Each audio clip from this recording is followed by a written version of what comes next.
Well, one of the persons that we have been following, we believe in, is Klaus Leopold. Who knows Klaus Leopold here? Anyone? Well, for those who don't know, it's a great reference.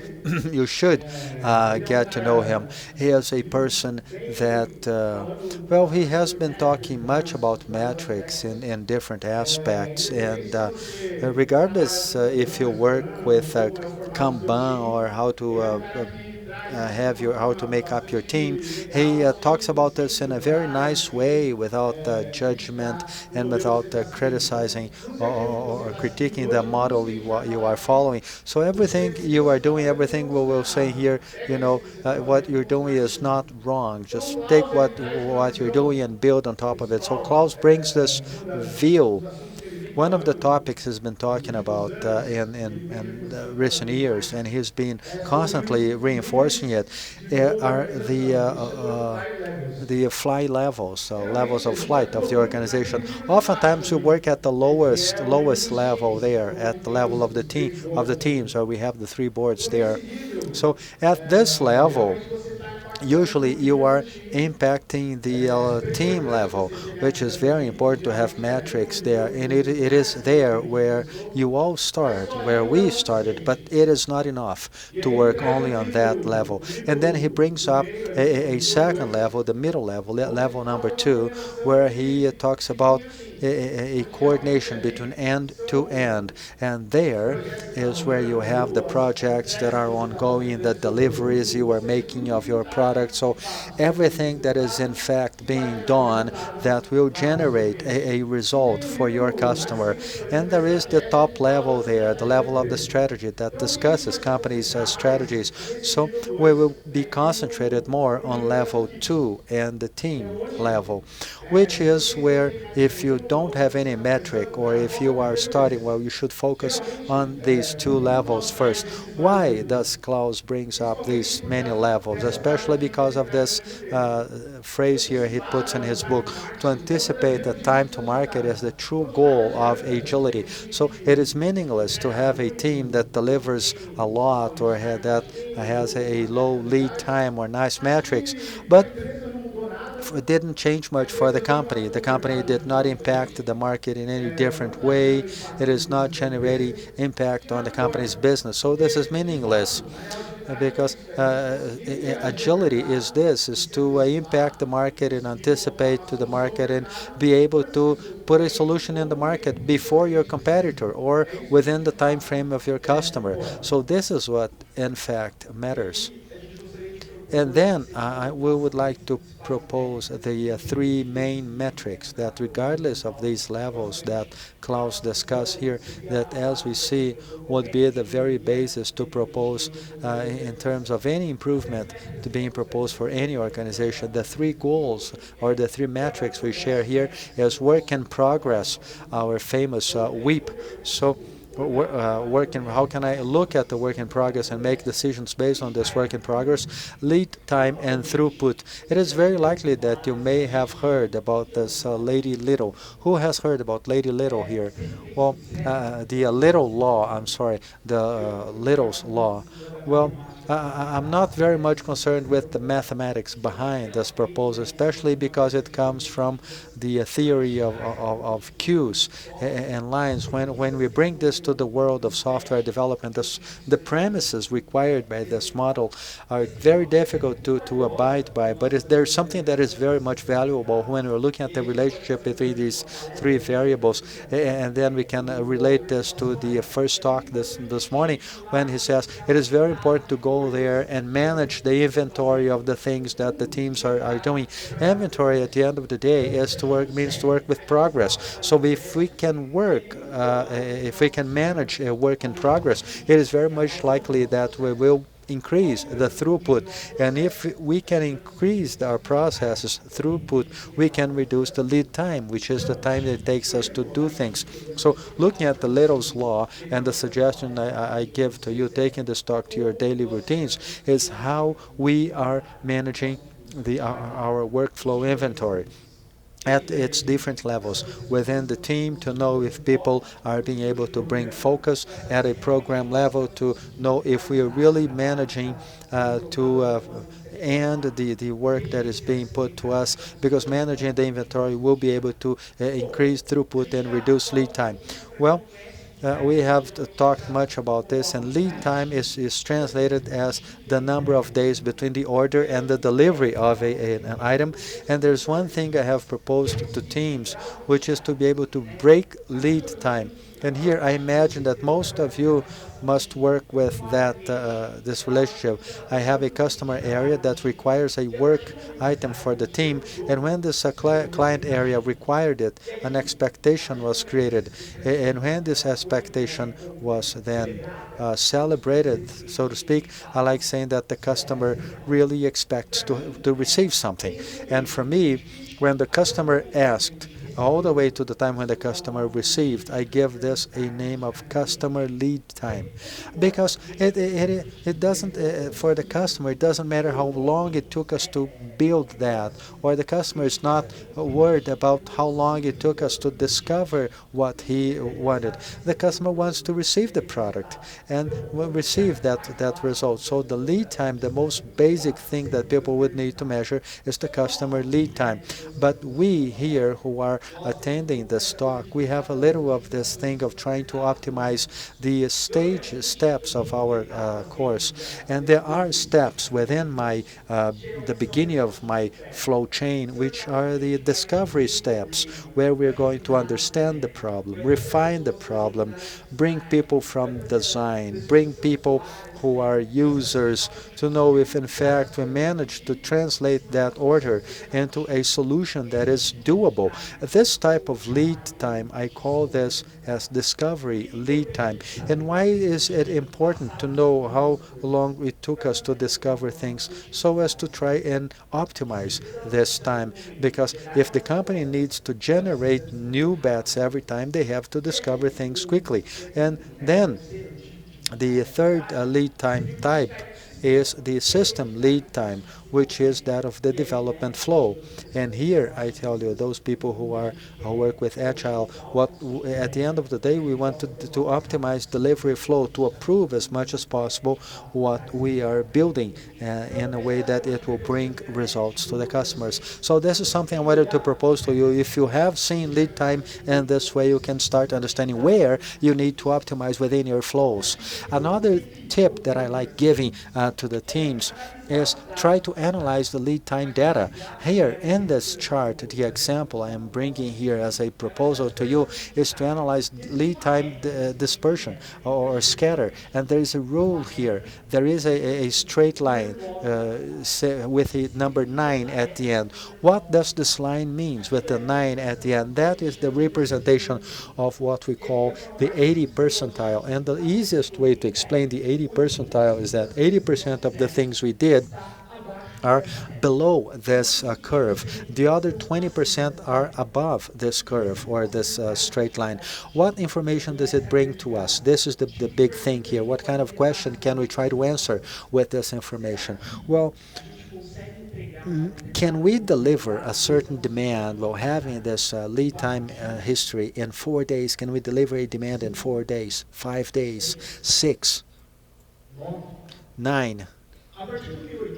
As of P80, I can say that 80% of the times we can deliver things in less than 9 days. And there will be cases in which 20% went beyond these 9 days. For those who need to answer that infamous question, when this will be ready, this is a very rich information to propose, for instance, in a planning meeting. Will this time be enough? What our lead time background tells us? Well, this is our track record of lead time. This is very simple and helps the team make decisions based on the items that have been made on our track records. Another reference that I think is very interesting through the lead time metric is to know the age of the items in progress in the workflow. And this may be the age of a project, this may be the age of a task, this may be the age of a user history. Why do I like having this type of reference? So that people may think, will these activities that are in our workflow, are they rotten up?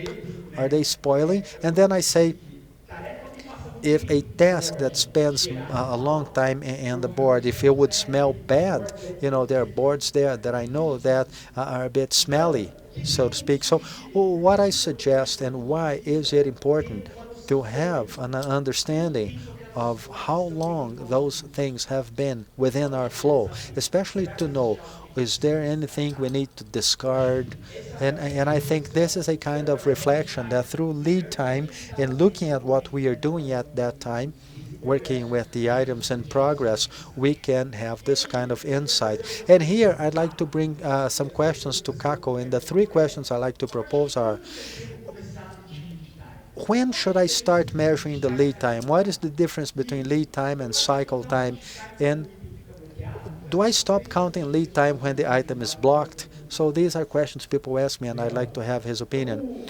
Well, lead time, if you don't measure anything, lead time is the first thing you have to start measuring, and it is the first metric that will help you having an impact on your throughput. And when should I start measuring it? Well, I recommend you should start measuring it when somebody asks you, and another measure is when you start. Because when somebody asks you, usually that is in some stage until you really start. But when you measure the time when somebody asked is waiting, you measure it as of the order time. And when for internal optimizations, which are scope lead time and delivery lead time, that we call it system lead time, you should start measuring it when you start working. When you start, hands-on, then you start measuring it. Because, in fact, when you start doing the work, that is when you have the optimization. And then it enters in the answer of the second question. Lead time is one more relation with the customer. Lead time, in other words, so you have a delivery to do, a project or an order, so you measure the entire time. And the cycle time measures an internal step in the production process. So it is very common. You measure the whole, and then you start measuring the development time, which is the last step. You are going to start optimizing from back to beginning, from end to beginning. And there, within the development time, you have a lot of things to optimize. And then you use those graphics, those charts that Albino showed you, and then people start analyzing and measuring the variation. So you remember that line there. What are the items you are going to start discussing to identify improvement opportunities? Those items that are higher than the line 9. Until there you have more opportunities. So that we're connecting with what Woody said in the morning. There is where you have waste. Whenever an item is taking too much time, you start pulling another, and that comes, stays there, remains there. So basically, when it was ordered and when you start in fact doing the work, and you measure everything, you measure the whole, and then you start measuring the flow steps.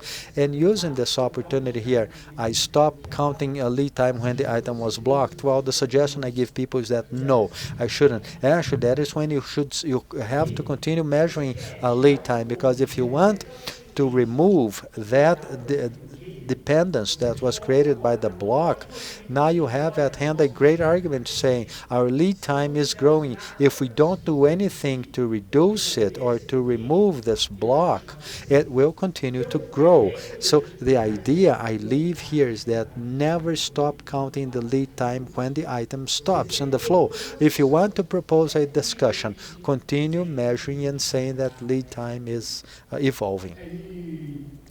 And also, well, this is the first, if a team has nothing, this is the metric that we should start working with and bringing to the table, because this is the metric where you will be able to learn the most with the team, and it will start to change the team's outcome.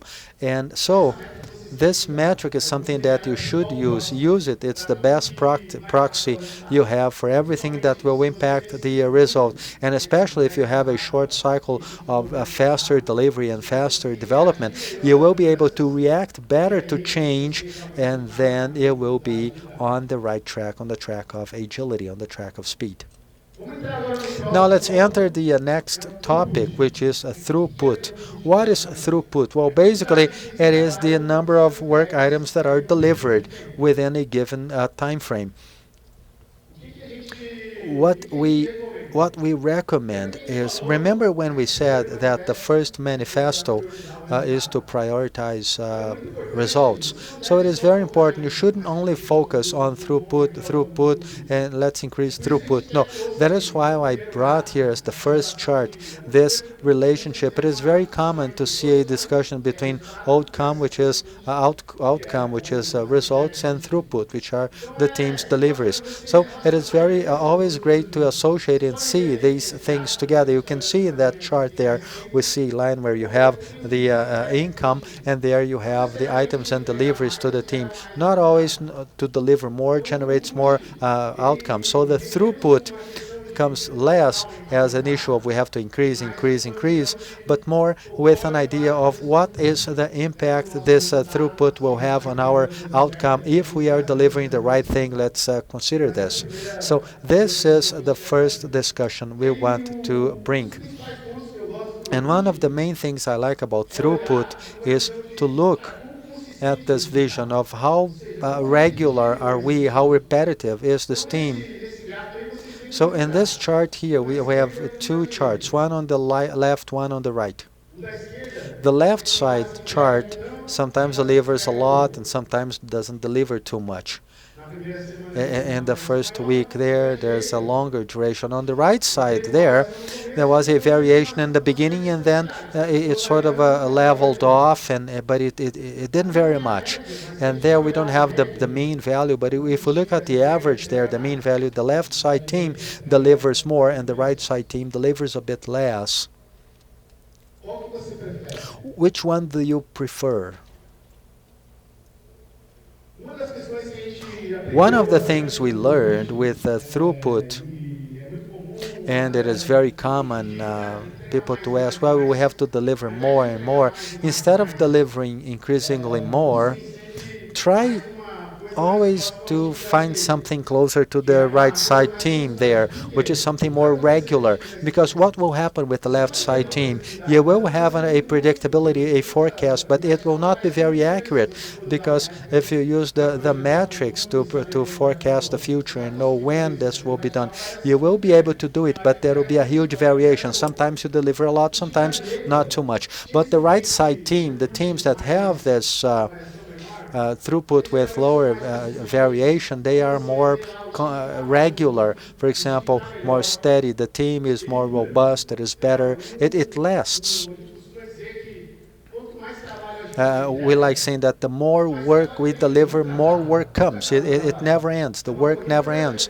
It is like Fusca said, it is an infinite game. It never ends. So we have to look for a constant rhythm or a constant flow, like a marathon, and this generates high-performance teams that have been working together for many years. You can look at throughput under different lenses. One of them is to work here to look through types of demand. So you can see there functionalities, bugs. It is very common to break your throughput. It is good because sometimes you see, well, that the team is drowning in bugs or in debts or in demands, whichever they are. And what the team is really supposed to deliver, they are not being able to do it. So, and then you use this information to take action. So it is great to break this. It is important to use it. But, well, Albino, in our company, Caco, we use estimates for the items, and they have different sizes, and we haven't been able to have very close work items. Well, it doesn't matter. It doesn't really matter. You should represent this, or take these small, medium size, and small size items there you use in PowerPoint or PowerPoint classification, but you have to bring it always as the number of items. You have to look at the number of items and see how complex it is. When we look at size here, we want to see this issue of complexity. What is the complexity of the items we are working with? And in practice, every team I have worked with, I have used this metrics in more than 100 teams, we end up removing the big ones and breaking better. When we associate this with lead time, we see that their lead times, go overboard. But you see that the team does not like to work with that large items. It brings a lot of complexity, and it is common to be breaking this, and you remove the big ones and you keep the small ones and the middle-sized ones until at some point you stop measuring it, but never have as a target. On such day we'll stop measuring. This is not a goal. It is something that will happen naturally if you measure. You bring this break to your throughput. This will give you a vision. I have used this many times with many teams. It was great. It really helps in this imaginary work, so to speak. Now, let's bring you some questions about throughput, which are at which time should I start accounting an item as delivered, and what is the difference between throughput and velocity? Very common questions, and I like saying that when do I count an item as why do I have this item in the book when it is delivered? Well, I have seen people saying that when it is ready to be delivered. Well, this does not enter the throughput. The idea is that we truly want to understand the capacity of starting and ending things, tasks. If we really want to measure the capacity to end or how much we have been able to deliver, we have to measure throughput as an item of work that is finished. It is in the hands of those who will use. So the answer is when I stop, when I deliver the item. And the difference between throughput and velocity. Velocity, for those who are used to the store concept, it is the number of points that I can deliver within a cycle. That is velocity. We are bringing here an idea of throughput, which is the number of items we deliver. Can you see the difference here? It is easier to talk about items, to say I delivered 3 bugs, 5 functionalities, instead of saying I delivered 23 store points. So the idea, at least the opinion I have, is that let's abandon this idea of store points after we start seeing that it is easy to count the types of work we are delivering. It is much more doable, even to translate this into other areas, what the team has been producing, what the team has been doing. And then, Caco, I'd like to bring some other questions here. Why would I measure throughput and the context of product? It is important to be concerned with the number of deliveries. A lot of startups tell us outcome, output. Should I be concerned with this? And the final one, what would I count on throughput? Well, throughput, people, is the main metric. Why it is important to measure is that it will help you plan better, have more predictability. Throughput is the metric you will use to plan the future based on what the team is doing. And why should you be concerned with the number of deliveries, especially to find that stability item? I have seen many teams working in this mode. Well, now we'll enter our new mode, and then they deliver a lot of things. And what happens the following week is that people are tired because they work much harder than they should, and then so we always have that peak and valley, huge energy, and then a downfall. They are exceedingly tired, or the team is always tired. So throughput is the main metric that will help you find this proper balance. And this balance is, this metric will help you feel, to have the pulse of your team. So throughput, when it varies substantially, you who work in this team or support the team to have a better outcome, it is very likely that you have many opportunities there to discuss with the team, understand why, the causes, and sometimes these causes are even before the team, the task the team receives. But there will always be things to understand based on throughput, and you should analyze it. And the last metric we list, well, there's one missing there. We have to how to account the throughput. Yes, this is a good question. A bit difficult, because what do I put inside the throughput books? Well, I like saying that take work items, and then if the team is used to translate work items into stories, you should count it as stories. If the team is used to count it as technical tasks, then count it as technical tasks. So my tip for you, for throughput to make sense, you have to know to classify the demand teams, what they had as work, so that we can compare things. Because if people come and say, Albino, this team has a throughput of 10, and then I look at the person and I say, nice, what does it mean? 10 what? Right? So to have a clear policy that explains the type of demand, it helps us interpret what is behind this number 10 vis-a-vis the throughput. So this is a tip. You should count everything. You have to define what is a work item inside the team and classify what would be these demands. Even to add here briefly, sometimes we take what Klaus Leopold was saying. In level 2, when we talk about deliveries, you will measure throughput through the delivery level, and it is very common at the level of team. You will measure the items the team has been delivering, to have this accountability when you deliver the project or your product, whichever. And the last metric we would like to bring here to you is the IP, and actually the WIP. So let's imagine that this is the board of a team that they have since the discovery steps all the way to the delivery steps. When you take a look at this, or you take a glance at it, what is the first feeling that comes to mind?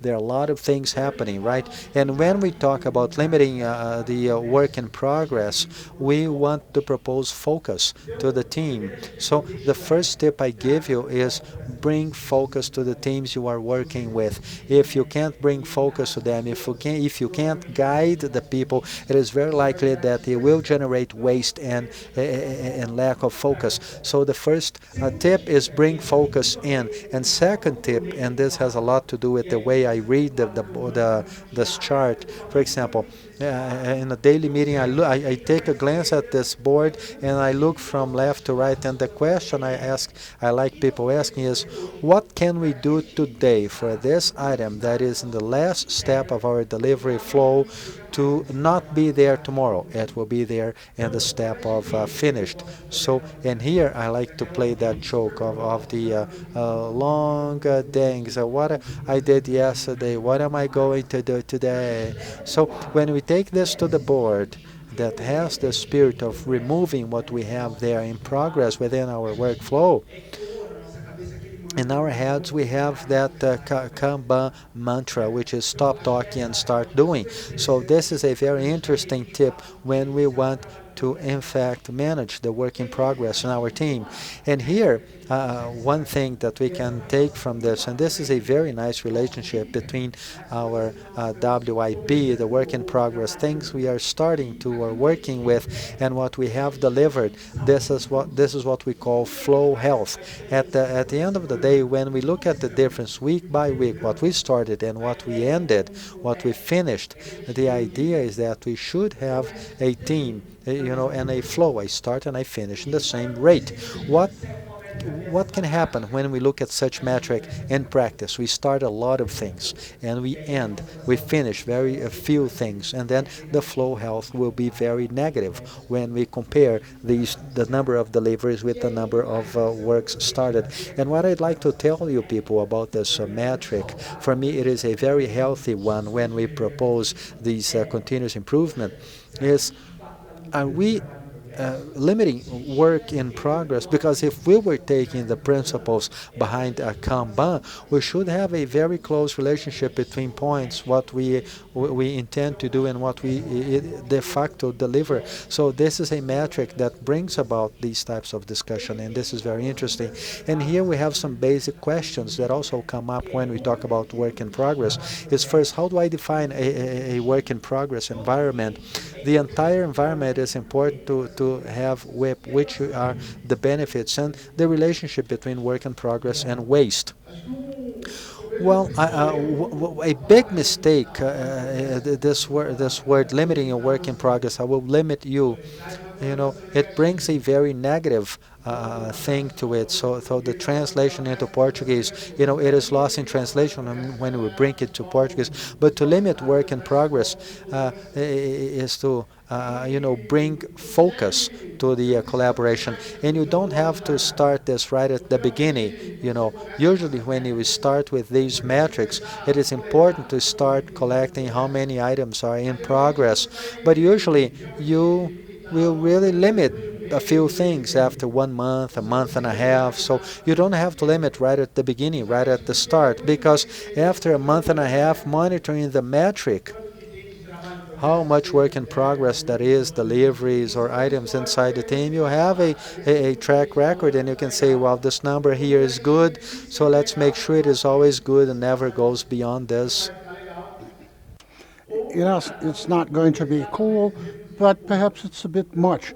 Let's try to reduce it a little and begin collecting information about the number of items in progress, of work in progress, per week. If you don't have the software, you can collect it per week. And after a month, you have 4 weeks, and you can look at what came up and make a decision. Where can we begin? By limiting entry? Or you will sell your flow where it is accumulating, that we call a bottleneck. That is the place to limit. You don't have to limit all columns at the beginning or the bottleneck, and you will gradually reduce. It's a more gradual work, and automatically, as you're doing your work with lead time, you will impact working process. Every environment is important to be limited to guarantee progress of the team. The whip is less as a blockade and more like for enticement to conversation. When I blow one, I reach an alarm. What is going on? You stop and look and make a decision. Remember that the metrics will have to help you make a decision. You don't have to block in the beginning. You may blow perhaps 1 or 2, but that will entail a conversation that will help you as a trigger. And the working process limit will reduce waste. If you're working with many things at the same time, that will probably mean that you are wasting a lot of things, as mentioned by this morning's keynote speaker. The lower working process level will entail less waste and be on the path towards agility. In complementation, this is something that we can drive in the 3 items as proposed by Klaus. If the organization starts many initiatives at the strategic level, it may very well be that it doesn't know what its strategy is. If there's a need for an initiative for people to manage their features and their facilities, I am not going to limit the number of initiatives in the strategy, probably because I don't have a clear-cut criterion for choosing what is more important. When I bring this into the team, then the race begins of people starting with a number of activities and not completing any. As you complemented very well with reducing the WIP, a working process, we can provide some improvement. As clues for next week, let us identify what you want to improve. And the proposition that I would like to suggest to you is learn how to ask questions. All the metrics we brought here are tools that help us answer questions. Identify what you want to improve. Second, begin with few metrics and seek equilibrium. Many metrics frighten management, frighten the executive board, frightens the stakeholders, and those that we proposed here are quite simple, and they bring about a number of insights. Those are the ones you need. You don't need any more. Solve those, and 99% of the problems will go away. And the third is avoid touching only improving lead time, for example, and not looking at the other metrics. The idea then continues. Let us have lead time go. Let us have a throughput goal, and what it all boils down to is not that the metrics will change people's behavior, but to improve constantly. Some general issues that appear when the metrics is the issue. How do I use metrics in my daily teams? Why do agile teams have to be concerned with flow metrics and individual metrics? The main metric, the main use of metrics will be used on a daily basis, but mainly what you will bring to the discussions is at times of retrospections. When you're dealing with metrics, I suggest a ritual where you will address them on a weekly basis and look at those that are changing the most with greater variability. Bring the throughput variation. Bring this to continuous discussion. And the concern with metrics helps the team reach a healthy rhythm, what Hal Johnson calls a marathon mode. That is, the team adopts a long-term race or running mode. Metrics are the look of the team. You should not go witch hunting, and metrics should not be bean counting, and it means the improvement of the team as a whole. For individual evaluations, you will need other metrics and other follow-ups. In closing, you will probably have all this information available at your companies. And if you use the physical board or other tools, you have this date of start, date of completion, measuring what items are in progress. And with this, you will create more than 15 charts. And there's a reference of Troy McGinnis where you can create all these charts. This material will be in the reference of the lecture. There is a detail by Klaus of how to use each metric. There's data. What can I do with this information and how to analyze it? There's a detailed link here for you to consult. And some reference here. People ask, what is the spreadsheet? How do I get data from Jira? How do I extract data from Trello? In the slide contains all the reference. We try to pick all those available in the market and the plugins such that you can easily extract these metrics. Two very cool posts, one by Albino, which is the day of the Agilist, the analysis of the flow, where they address metrics and familiarity with statistics, and how can you use throughput in lead time computing. It's 1 hour video there. This is super cool for you. In 3 books, Rafael Albino's book, well, nice guy that, and how to measure anything at all, and Klaus' book, which I like very much. It is expensive, but called Kanban Changing Leadership, where he will give you triggers on each one of the changes that may be entailed by changing metrics.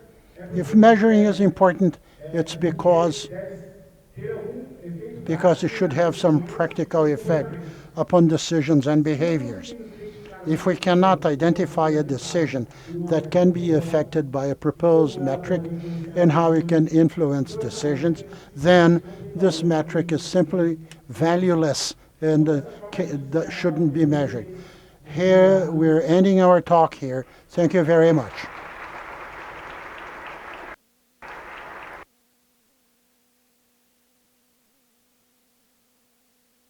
At that link, you can download the slides and so forth.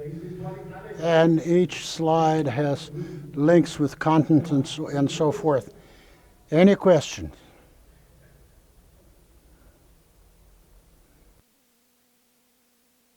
Any questions, folks? We should have an open space tomorrow on the subject to exchange ideas with you. Yes. When we talk to the stakeholders and the executive board, besides metrics, they ask questions such as return on investment and the credibility of outcomes and so forth. Double question. First, in that slide that you showed us of output versus outcome, whether it is feasible to work on a relationship of both as a metric of effectiveness.